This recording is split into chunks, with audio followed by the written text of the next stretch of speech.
Section 3.2, we're going to learn some more rules about how to differentiate our functions.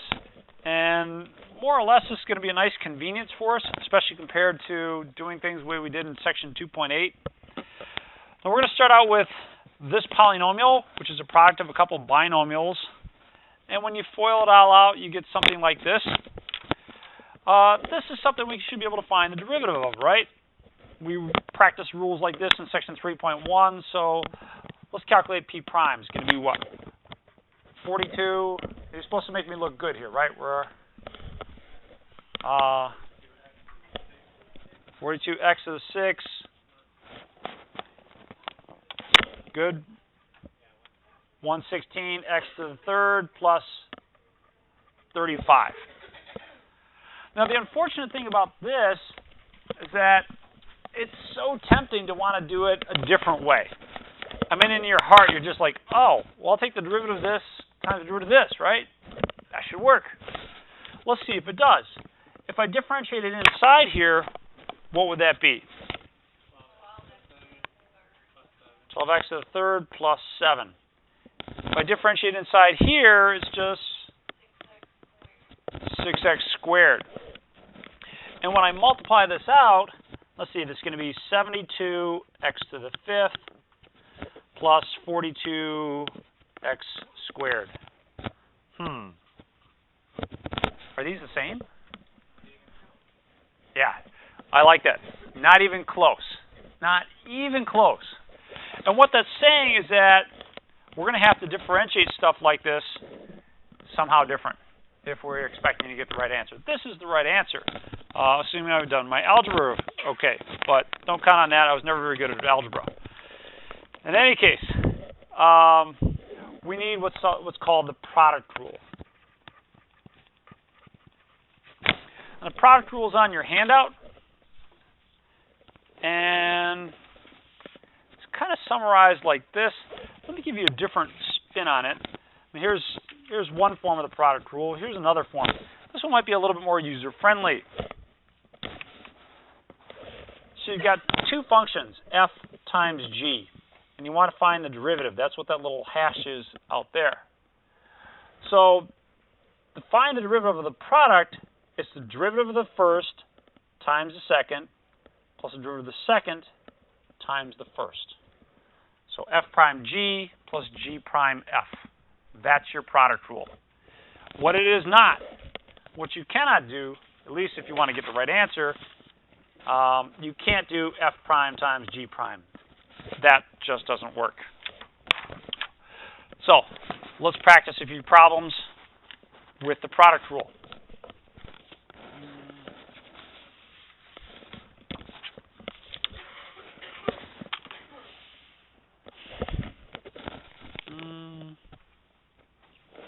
Okay, so we'll start out with problem number 4.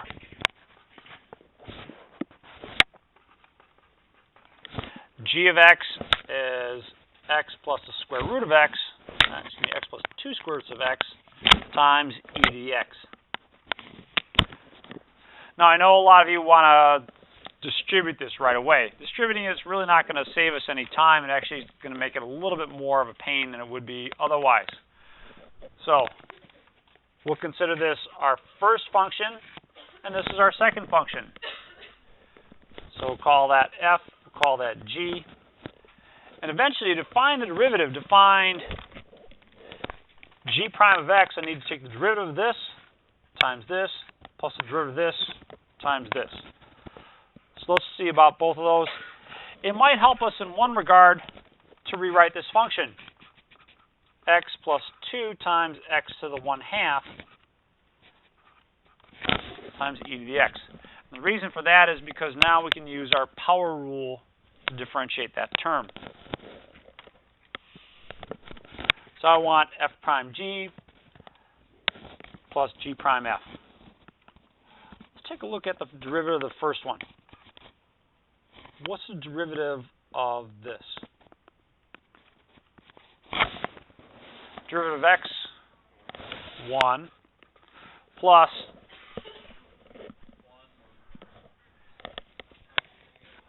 good. So it's going to be 1/2 times 2, which is 1, and subtract 1 from the exponent, x to the negative 1/2. So derivative of the first times the second plus, let's see, there should be an x there, plus the derivative of the second times the first. What's the derivative of e to the x here? E to the x times, well, we can call it this, x plus 2x to the 1/2. Now you can factor out and play around with it a little bit. There's not going to be a lot of great simplification here, but we should clean it up maybe a touch. If I factor out e to the x, that leaves behind 1 plus x to the negative 1/2 plus x plus 2x to the positive 1/2. And that's it. It doesn't really clean up a whole lot. But there's your derivative. And as ugly as this is, this function still measures the slope of the tangent line to g of x.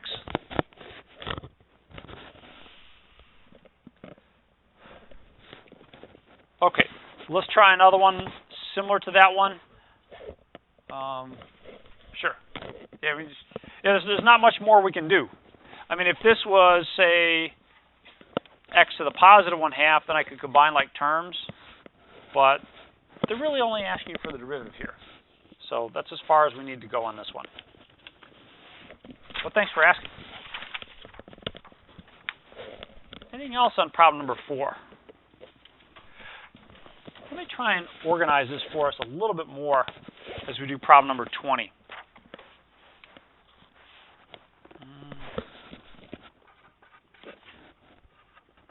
We've got y equals z squared plus e to the z times the square root of z. Again, distributing it would mean that you need to use the product rule twice as opposed to just once as it is right now. Now, in the last problem, I had g of x, so it would have been confusing to start calling these things f and g. But here, it's not. F is z squared plus e to the z. G is the square root of z. Probably to differentiate this, it's going to be helpful to rewrite the square root of z. Suggestions on rewriting the square root of z. Z to the 1/2. Good. Z to the 1/2. And now I want the derivatives of each of these things.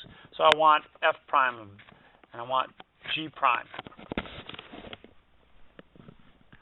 So I'll give you a second to think on those, and we'll compare answers.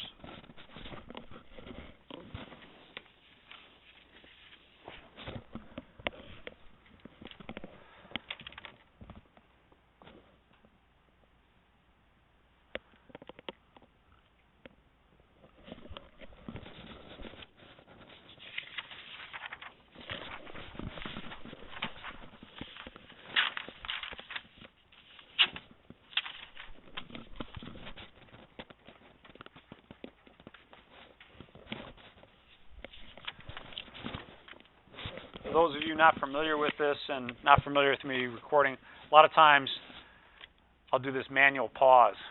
I'll just put pause here. So if you're watching these videos and you see that pause thing come up, just fast forward until it disappears because for whatever reason, installing the software, they couldn't install a pause button for me. I mean, our IT department did it for me, which is really cool, but to actually have it configured properly, the company that makes the software wanted to charge us $800. And the IT department said, nope. So what we got is this manual pause. All right, let's take a look here. How about f prime of z? 2z to the first power plus e to the z. G prime, thank you, 1/2 z to the negative 1/2. So to get y prime, or another way to write it, y prime, which is the same thing as dy, I should actually put by dz in this case, is going to be f prime g plus g prime f. And we've got everything we need right here. It's just a matter of plugging it all in. So f prime is going to be 2z plus e to the z times g, which is z to the 1/2, plus g prime, which is 1/2 z to the negative 1/2 times f, which is z squared plus e to the z. Ugh. Not a really handsome looking function there. But this is probably good enough for full credit on a problem like this. Eventually we're going to need to go a little bit farther. Before I do anything else, are we okay with what we've got here? The challenge for you is to be able to look at these things and realize you've got something times something else, and that you need the product rule, that you can't just differentiate it as f prime times g prime. That won't work. So that's something that takes some conditioning. You just got to practice these things a lot. All right. Now, kind of in anticipation of stuff that we're going to need to do later on. A lot of times later on, we're going to need to set this equal to 0 and solve and do other things with this. So this is just going to be one little part of a larger problem. But for right now, if I asked you to do something like this on the test and you did it, beyond this, it'd probably be extra credit. But let's factor out this negative exponent. That's z to the negative 1/2. Now, when you factor something out, you're really dividing by that exponent. So I'm dividing each of these terms by that exponent. You know what? Let me actually show that step. You usually don't bother, but here it might help out.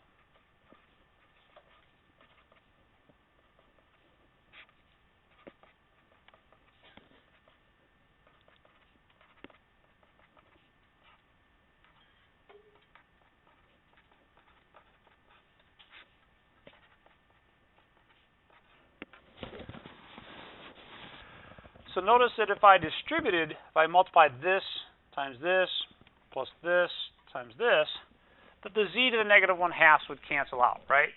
So all I did is I factored that out, and I'm showing my steps as opposed to doing it in our heads as we usually do. This part right here is going to simplify pretty nicely, right? Z to the 1/2 just cancels. It's the same thing in the numerator and denominator. Where you are going to get some clever simplification is right here. What happens when you divide two things with the same base? What do you do with their exponents? Subtract their exponents. And right here, you've got 1/2 minus negative 1/2. Not 0, it's 1. So what you're left with is z to the minus 1/2 times 2z plus e to the z times z, plus, and then just the 1/2 here, z squared plus e to the z. That's nice, because it got rid of those ugly fractional exponents for our term inside here. We can actually do a little bit more work here. I'm going to keep that z to the minus 1/2 out in front and distribute this. That's 2z squared plus z e to the z plus 1/2 z squared plus 1/2 e to the z.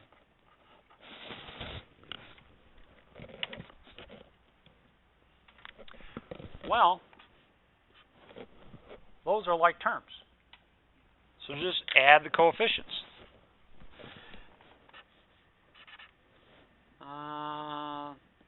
No, that's not a like term. That's got a z and that one doesn't. So can't add anything else. All right, but that's okay.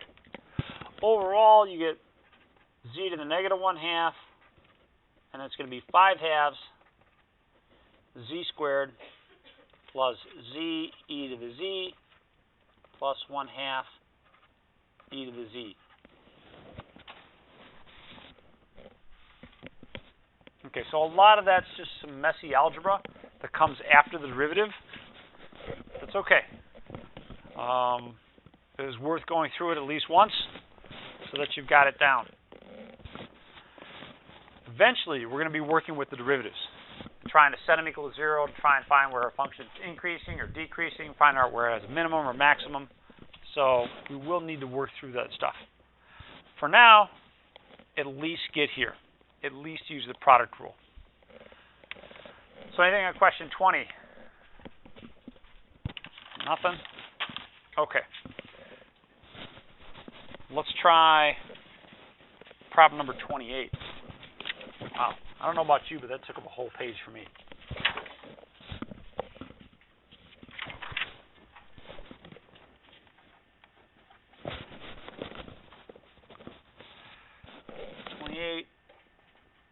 F of x is square root of x times e to the x.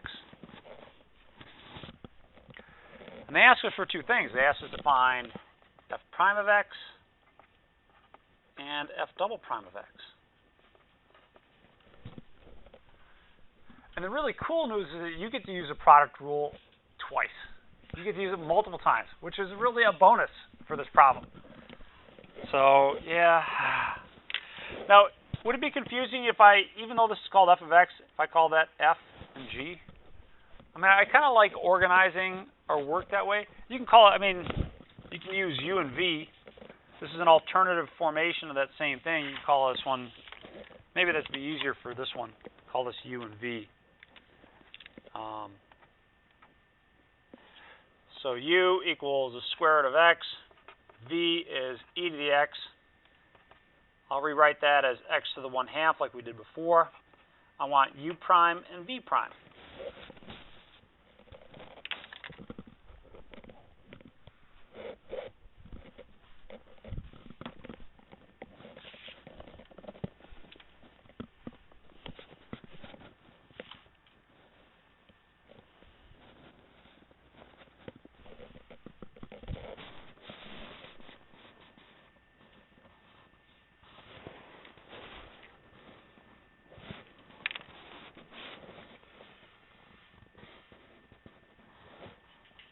So Lexi, what's u prime? Good. And v prime? E to the x. Great. Fadi, why don't you help me put together the derivative? So the derivative of u times v prime is going to be u prime v plus v prime u. So what's that going to look like here for our f prime of x?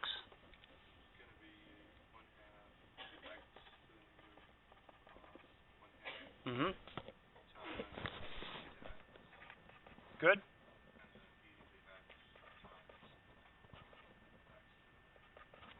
Excellent. Excellent.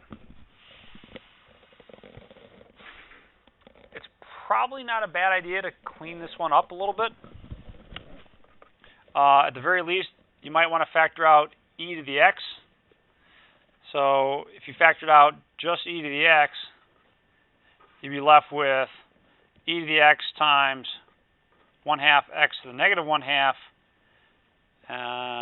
plus, x to the 1/2. You could clean this up some more. There is an advantage, you'd factor out x to the negative 1/2. There is an advantage to factoring this out like this. Can anyone see it? Yeah, we're going to use the product rule again here, but if I didn't factor it out, I'd have to use the product rule twice. I'd have to use the product rule here, and I have to use the product rule here. So I'd have to use the product rule twice, whereas now I have to use it once. So factoring it out did make a little bit of sense for us in this particular case. Well, we're back to square one again. This is our u, that's our v. To find f double prime, again, I've got to find u prime and v prime. So e to the x, 1/2 x to the negative 1/2 plus x to the 1/2. I'll help you out here. I'll do u prime, e to the x. All right. Yeah. All right, a couple of people are catching on to my sense of humor. That's good.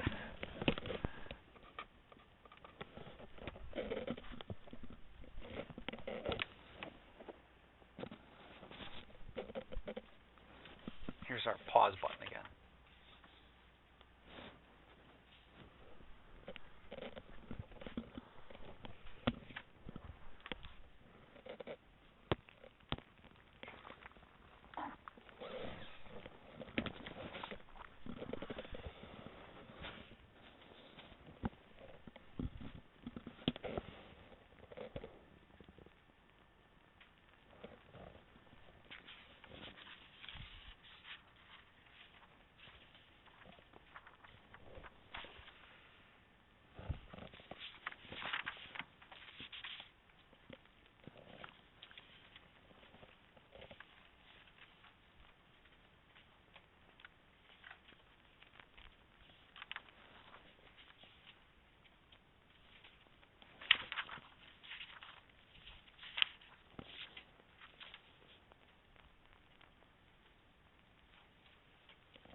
Okay, let's take a look at this one. So v prime is going to be negative 1/4 x to the negative what? 3/2 plus 1/2 x to the minus 1/2. I think we're ready to put this in to find our derivative. As before, uv prime is going to be u prime v plus v prime u. Derivative of the first times the second plus the derivative of the second times the first. So it's going to be e to the x times 1/2 x to the minus 1/2 plus x to the 1/2 plus v prime, which is going to be negative 1/4 x to the negative 3/4 or negative 3/2 plus 1/2 x to the negative 1/2 times e to the x. We should probably clean that one up a little bit. If you factored out e to the x, I didn't either really, but it's just OCD minus 1/4 x to the negative 3/2 plus 1/2 x to the negative 1/2. Do we get some cleaning up in this one? Yeah, those look like terms. You can add those together. 1/2 and 1/2 gives you 1. So it'll be e to the x and then x to the negative 1/2 plus x to the 1/2 minus 1/4 x to the negative 3/2. And for giggles, in this case, if you wanted to clean this up further, I would factor out the x to the negative 3/2 to clean that one up. So let's leave that one here for now. Actually, you know what? Let's see. I'm going to factor it out. Sorry. X to the negative 3/2. When you're factoring that out, you're dividing by this term, so you're going to add 3/2 to each of these exponents. So 3/2 and negative 1/2 would give me 1. So x, add 3/2 there, plus x squared minus 1/4. So this term could go to the denominator, but that's where I'll leave it, right there. Promise. Yeah. No, I'm not sure, but with misgivings in my heart, I'm going to leave it there.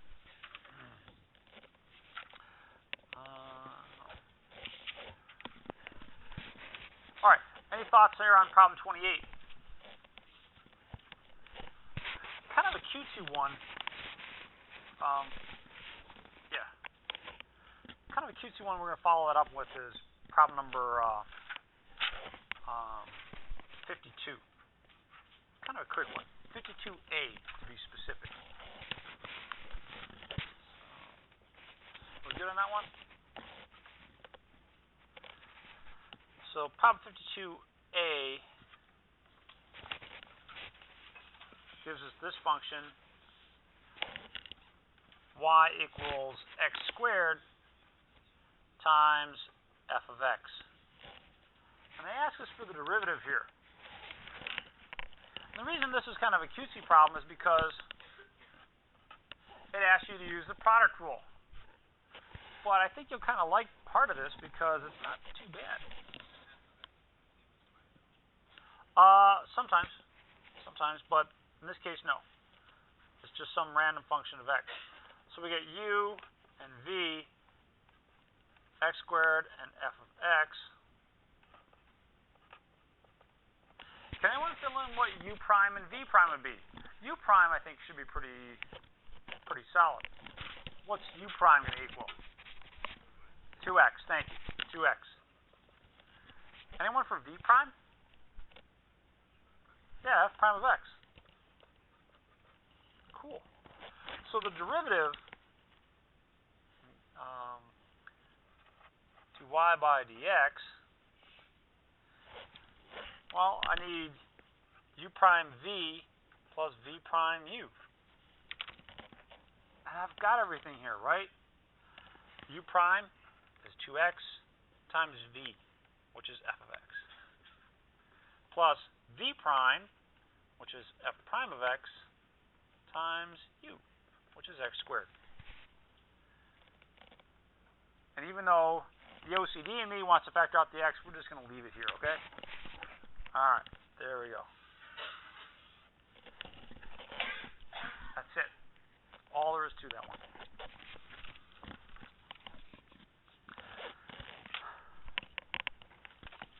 All right, I think we're good on product rule. Certainly we'll be using it again. A lot of the other stuff that we're going to do. So the next thing then is the quotient rule.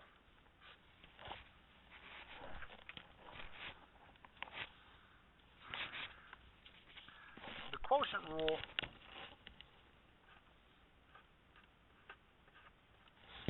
is, as the name suggests, for quotients when you're differentiating one function divided by another function. So I've got u divided by v, and the quotient rule is even more fun than the product rule. All right, some of you catching my sense of humor, which is good. We're going to start with the denominator because we're going to get a lot of work out of the denominator. The denominator gets squared. Then you're going to use the denominator again. So v squared and v times u prime. Now notice I've used the denominator twice without finding its derivative. And then this is really annoying. Minus. Not a plus, but a minus. So the order here makes a difference. I've got v times u prime minus, any guesses? Thank you. U times v prime. So square the denominator, and then the denominator times the derivative of the numerator, minus the numerator times the derivative of the denominator. Look, I'm just the messenger. I didn't make this stuff up, okay? I'm just relaying the message. So don't get mad at me. It's a pain. There's no doubt about it. And when we can, we try and avoid the quotient rule. In fact,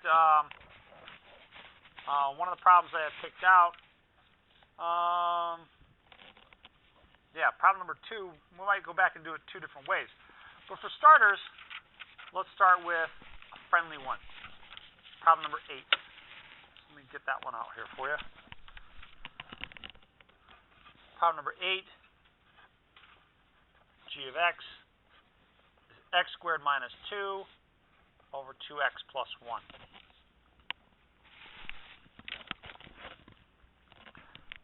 So let's kind of organize this the way we've done some of our other ones with the product rule. U is going to be the numerator. So it's going to be x squared minus 2. V is the denominator, which is 2x plus 1. I need a couple derivatives. Because these are just simple polynomial functions, that shouldn't be too hard. Hola. Maybe you can start me out with the derivative of the numerator. Perfect, 2x. And what did I pick in here? Rika, thank you. What's the derivative of the denominator? 2. Perfect. Thank you, ladies. So g prime, well, we got to fill this in. It's the square of the denominator. So this is our g prime of x So 2x plus 1 squared, and then 2x plus 1 times the derivative of the numerator, minus the derivative, the numerator times the derivative of the denominator. So x squared minus 2 times 2.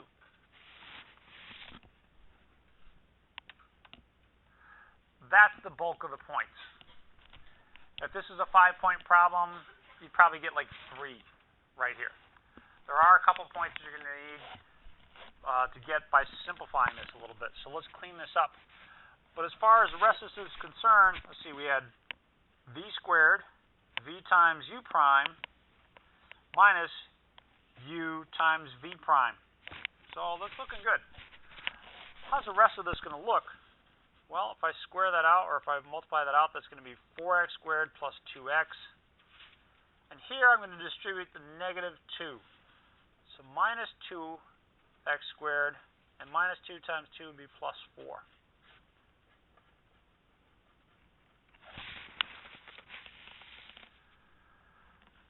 We got some like terms in the numerator, so let's simplify those. 2x squared plus 2x minus 4 over 2x plus 1 squared. Okay.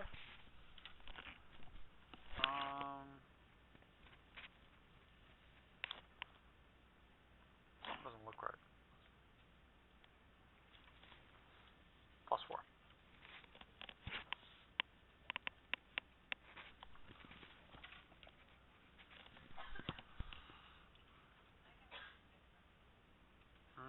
Let's see. 2x squared, 2x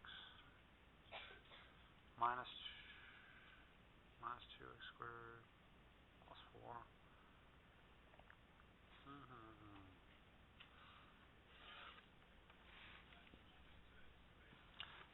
Those cancel, right? They were like terms.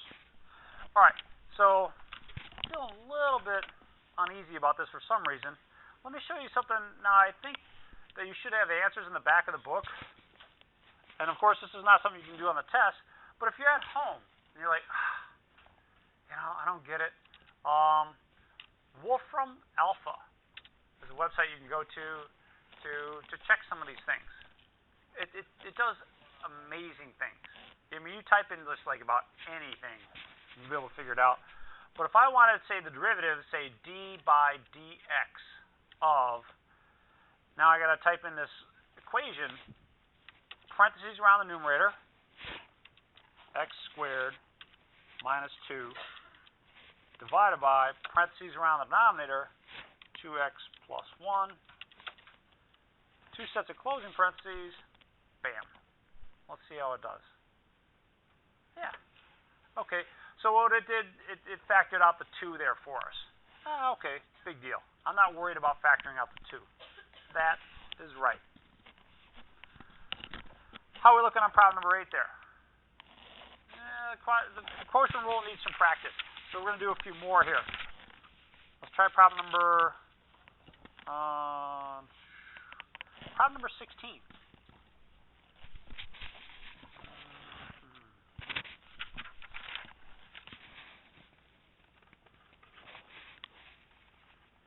Y equals 1.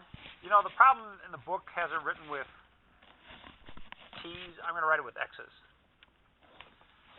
X cubed plus 2x minus 1. Oh, it's so frustrating we got to use a quotient rule for this. Is a quotient rule... What's that? Is it 2x squared? Okay, thank you. 2x squared. But this is a quotient, like it or not. So you got a numerator and you got a denominator. So our numerator is 1. The denominator is x cubed plus 2x squared minus 1. I need u prime and v prime. V prime is just 3x squared plus 4x. But what about u prime? 0. Okay, 0. So it's kind of frustrating, but it's just a 0. So let's see if we can't put this together. And let's see, that's going to be y prime. It's going to be the square of the denominator. So it's going to be x cubed plus 2x squared minus 1 squared. And then the denominator, which is x cubed plus 2x squared minus 1, times the derivative of the numerator, which is 0. And then the derivative of the denominator times the numerator. So minus 3x squared plus 4x times the numerator. So in other words, negative 3x squared plus 4x over x cubed plus 2x squared minus 1 squared. You can leave the denominator squared, and you don't have to distribute the negative. That's fine as it is.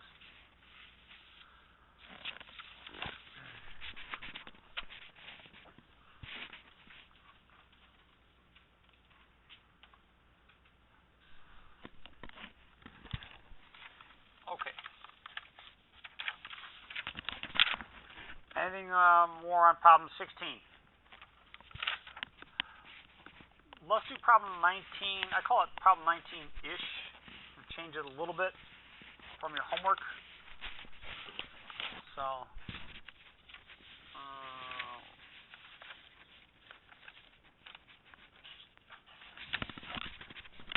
problem 19-ish. Call it y equals x cubed minus 2 times the square root of x over x to the 4th.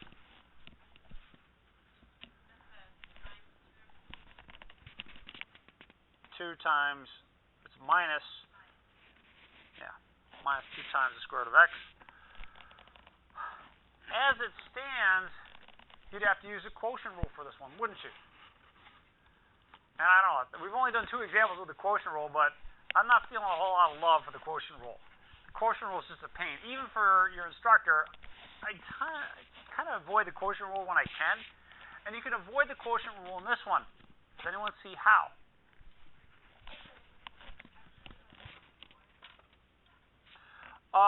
You could turn this into a product rule problem by taking that as x to the negative 4 times x cubed minus 2 times the square root of x. Or, how about this? How about if I take and divide each of these terms, let's rewrite that as x to the 1/2 by x to the 4th. And the nice thing here is that these terms will simplify. So it gives me x to the negative 1st minus 2x to the negative 7/2. So that's an alternative way to write y.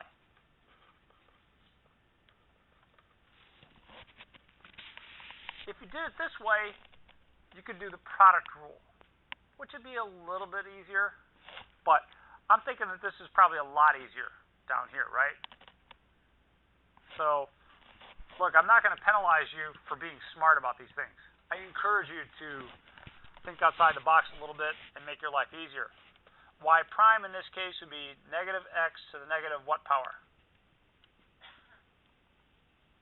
Negative x to the negative 2 minus 2 times 7/2 is going to be 7.